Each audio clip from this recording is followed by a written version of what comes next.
Assalamu alaikum. My name is Samia Rafiq. Hope you all are fine. I am here to teach you chemistry. आज हम chemistry का chapter number 12 start करेंगे hydrocarbons. Hydrocarbons क्या होते हैं? Hydrocarbons अपने name को ख़ुद डिफ़ाइन कर रहा है कि hydro mean hydrogen and carbons mean carbon, यानी ऐसे कंपाउंड जो सिर्फ और सिर्फ कार्बन और हाइड्रोजन से मिलकर बने हों उनको क्या कहते हैं? हाइड्रोकार्बन्स। इनको कैसे डिफाइन करेंगे? The compounds of carbon and hydrogen are called the hydrocarbons. और हम इस तरह से भी कह सकते हैं the compounds which are made up of only hydrogen and carbon, and it is the simplest class of organic compound. ये ऑर्गेनिक कंपाउंड्स की एक सिंपल और बहुत बड़ी क्लास है, जिसमें जबकि ऑर्गेनिक कंपाउंड्स किनको कहते हैं? ऑर्गेनिक कंपाउंड्स हम कहते हैं हाइड्रोकार्बन्स और उनके डेरिवेटिव्स को, जबकि हाइड्रोकार्बन्स में हम जस्ट कार्बन और हाइड्रोजन के कंपाउंड्स को पढ़ते हैं, जबकि डेरिवेटिव्स में हम हाइड्रोकार्बन्स की रिप्लेसमेंट करके उसकी जगह पे कोई भी एटम और ग्रुप ऑफ एटम लगा के हम उसको स्टडी कर सकते हैं। वो डेरिवेटिव कहलाता है। डेरिवेटिव का मतलब होता है किसी भी चीज़ से डिराइव किया गया, यानी अपने पेरेंट मॉलिक्यूल से डिराइव किया गया, निकला हुआ, उसमें थोड़ी बहुत चेंजिंग करके मॉडिफिकेशन करके नया कंपाउंड बनाया गया, डेरिवेटिव कहलाता है। जैसे यहाँ पे हम एग्जांपल लेते हैं, जो कार्बन है, कार्बन का एटॉमिक नंबर है 6 और उसका एटॉमिक मास है 12। जो एटॉमिक नंबर 6 है इसका मतलब है उसके अंदर नंबर ऑफ़ प्रोटॉन और नंबर ऑफ़ इलेक्ट्रॉन 6 हैं। अब नंबर ऑफ़ इलेक्ट्रॉन जो हैं ये हम यहाँ पे ड्रॉ करते हैं। एटम, जो कार्बन का एटम है उसके फर्स्ट शेल में 2 इलेक्ट्रॉन है और सेकंड शेल में 4 इलेक्ट्रॉन है, क्योंकि फर्स्ट शेल की जो कैपेबिलिटी है वो 2 है, इसमें मैक्सिमम 2 इलेक्ट्रॉन ही आ सकते हैं, और सेकंड में 8 इलेक्ट्रॉन आ सकते हैं, जबकि यहाँ पे सिर्फ 4 इलेक्ट्रॉन मौजूद हैं। अब इसने, कार्बन के एटम ने अपने 8 इलेक्ट्रॉन्स को कंप्लीट करना है, तो इसने क्या करना है कि 4 इलेक्ट्रॉन इसको चाहिए अपना आउटर मोस्ट शेल कंप्लीट करने के लिए। यहाँ पे हम क्या करेंगे? कार्बन का एटम ड्रॉ करेंगे। अब उसके आउटर मोस्ट शेल में 4 इलेक्ट्रॉन है, वो मैंने यहाँ पे डॉट से रिप्रेजेंट कर दिए। अब क्योंकि कार्बन ने अपने 4 इलेक्ट्रॉन हैं और 4 उसने और ऐड करने हैं ताकि अपना ऑक्टेट कंप्लीट करे, तो वो क्या करेगा कि 4 अलग अलग हाइड्रोजन एटम के साथ बॉन्डिंग कर लेगा, शेयरिंग कर लेगा। एक हाइड्रोजन अपना, उसके हाइड्रोजन के आउटर मोस्ट शेल में 1 इलेक्ट्रॉन होता है, वो अपना 1 इलेक्ट्रॉन लेके आया, उसने इसके साथ शेयरिंग कर ली। फिर दूसरा हाइड्रोजन अपना 1 इलेक्ट्रॉन लेके आया, उसने इसके साथ शेयरिंग कर ली। फिर ये हाइड्रोजन और ये हाइड्रोजन, इन्होंने शेयरिंग कर ली और इसके नतीजे में हमारे पास एक CH4 मॉलिक्यूल बन गया, जो हाइड्रोकार्बन की एग्जांपल है। अब जो कार्बन है वो कार्बन कार्बन के साथ सिंगल बॉन्ड भी बना सकता है, कार्बन कार्बन के साथ डबल बॉन्ड भी बना सकता है, और कार्बन कार्बन के साथ ट्रिपल बॉन्ड भी बना सकता है। ये कार्बन की एबिलिटी है। कार्बन अगर कार्बन के साथ सिंगल बॉन्ड बनाएगा तो उसको अल्केन बोलेंगे, उस क्लास को हम अल्केन कहेंगे। अगर वो कार्बन और कार्बन के साथ डबल बॉन्डिंग हो रही है तो हम उसको अल्कीन कहेंगे, और अगर कार्बन और कार्बन में ट्रिपल बॉन्डिंग हो रही है तो इसको हम अल्काइन कहेंगे। और ये जो तीनों तरह के कंपाउंड्स हैं, ये क्लासिफिकेशन है, ये हमने इस चैप्टर में डिटेल से इसको स्टडी करना है। इसलिए इस वक्त के लिए आपने सिर्फ यही याद रखना है कि single bond alkane, double bond alkyne और ट्रिपल बॉन्ड अल्काइन। इसके अलावा कार्बन और कार्बन के दरमियान में एक प्रॉपर्टी होती है लॉन्ग चेन बनाने की और रिंग बनाने की। कार्बन दूसरे कार्बन तीसरे चौथे पाँचवें छठे से मिलके एक लॉन्ग चेन और रिंग बना देता है, और इस प्रॉपर्टी को हम नाम देते हैं कैटिनेशन का। ये कैटिनेशन प्रॉपर्टी है, कार्बन का अपने जैसे एटम्स के साथ मिलके लॉन्ग चेन्स और रिंग्स बनाना, कैटिनेशन।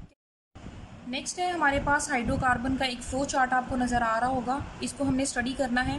हाइड्रोकार्बन जो हैं ये मेन ऑर्गेनिक कंपाउंड्स हैं, इनको पेरेंट ऑर्गेनिक कंपाउंड्स भी कहा जाता है। अब जो इनकी नेचर पे डिपेंड करते हुए इनकी ये क्लासिफिकेशन मैंने ड्रॉ की है। हाइड्रोकार्बन्स ओपन चेन और क्लोज चेन में डिवाइडेड होते हैं। ओपन चेन हाइड्रोकार्बन्स और close chain hydrocarbon. Open chain किनको कहते हैं?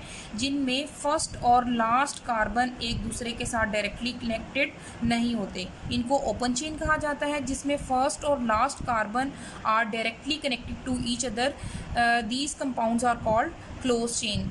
ये सारी डेफिनेशन और इनकी एग्जांपल्स आगे आएंगी, सिर्फ आपने यहाँ पे फ्लो चार्ट को स्टडी करना है।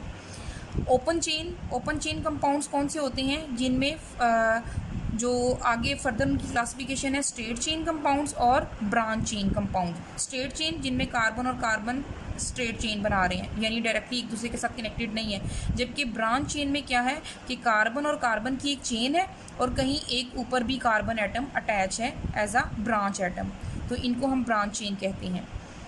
उसके बाद है जो स्ट्रेट चेन है और ब्रांच चेन है, आगे इनकी फर्दर क्लासिफिकेशन है। ये सैचुरेटेड भी हो सकते हैं और अनसैचुरेटेड भी हो सकते हैं। सैचुरेटेड कहते हैं जिनमें कार्बन और कार्बन के दरमियान सिंगल बॉन्ड मौजूद हो, और उनको हम अल्केन कहते हैं। ये मैंने आपको ऊपर बता दिया है।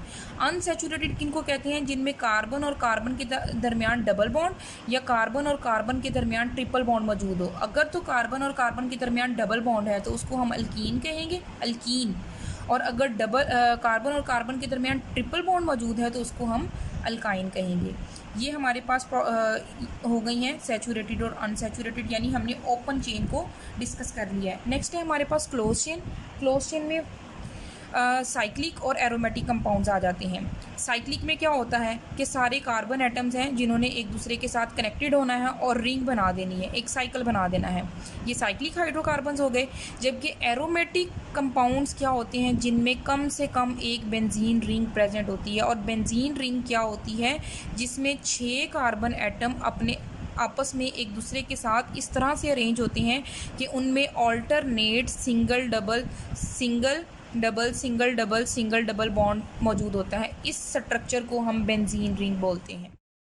Next are the properties of organic compounds. Organic compounds की प्रॉपर्टीज़ क्या हैं कि ऑर्गेनिक कंपाउंड्स नॉन पोलर होते हैं, क्योंकि कार्बन और हाइड्रोजन दोनों जो हाइड्रोजन है ये मोस्ट इलेक्ट्रोपॉजिटिव है, जबकि कार्बन भी इलेक्ट्रोनेगेटिव नहीं है, इलेक्ट्रोपॉजिटिविटी में ही आती है, यानी कार्बन की इलेक्ट्रोनेगेटिविटी बहुत कम है। तो इसलिए इनके दरमियान में नॉन पोलर बॉन्ड बनता है। तो ये नॉन पोलर होते हैं।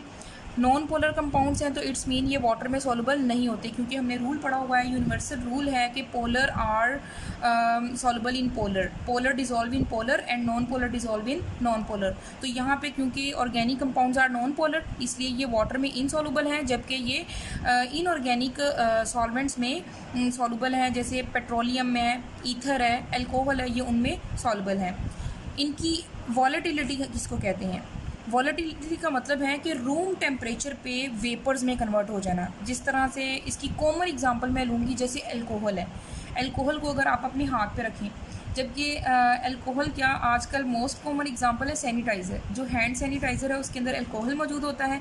जब हम उसको अपने हैंड्स पे रब करते हैं तो वो वेपर्स में कन्वर्ट हो जाता है, यानी गायब हो जाता है।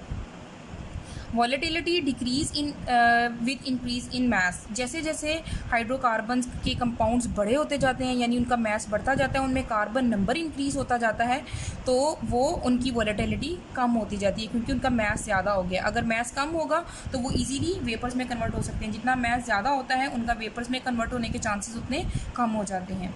तो ऑर्गेनिक कंपाउंड्स के जो फर्स्ट मेंबर्स हैं, जिनमें 1 कार्बन, 2 कार्बन और 3 कार्बन है, वो वोलेटाइल इन नेचर होते हैं। जबकि अगर कार्बन नंबर इंक्रीज होता जाए, उनका मैस बढ़ता जाता है, तो उनकी volatility with increase in atomic mass decrease हो जाती है। These are the major source of energy. ये एनर्जी का मेजर सोर्स हैं। जैसे हम इनको बर्निंग प्रोसेस के लिए यूज़ कर सकते हैं। पेट्रोलियम जो हम यूज़ करते हैं, पेट्रोल बर्निंग प्रोसेस के लिए, वो भी सोर्स ऑफ एनर्जी है। उसके अलावा एलपीजी, सीएनजी, जितनी भी चीज़ें हैं ये हम हाइड्रोकार्बन्स के ही कंपाउंड्स हैं जो यूज़ करते हैं। उसके अलावा इसकी अहम प्रॉपर्टी है सिंथेसिस ऑफ ऑर्गेनिक केमिकल्स। ये ऑर्गेनिक केमिकल्स को सिंथेसाइज करने के लिए यूज़ किया जाता है हाइड्रोकार्बन्स को। हाइड्रोकार्बन्स को हम ऑर्गेनिक कंपाउंड्स सिंथेसाइज करने के लिए किस तरह से यूज़ करते हैं? इनसे हम बना सकते हैं plastic, synthetic rubber, synthetic fibres and fertilisers.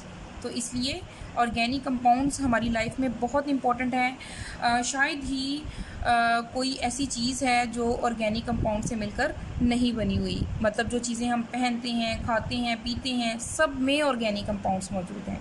मेरा चैनल सब्सक्राइब नहीं किया तो प्लीज़ उसको सब्सक्राइब करें और मेरी मज़ीद आने वाली वीडियो से फ़ायदा उठाएं। Thank you very much. अल्लाह हाफ़िज़।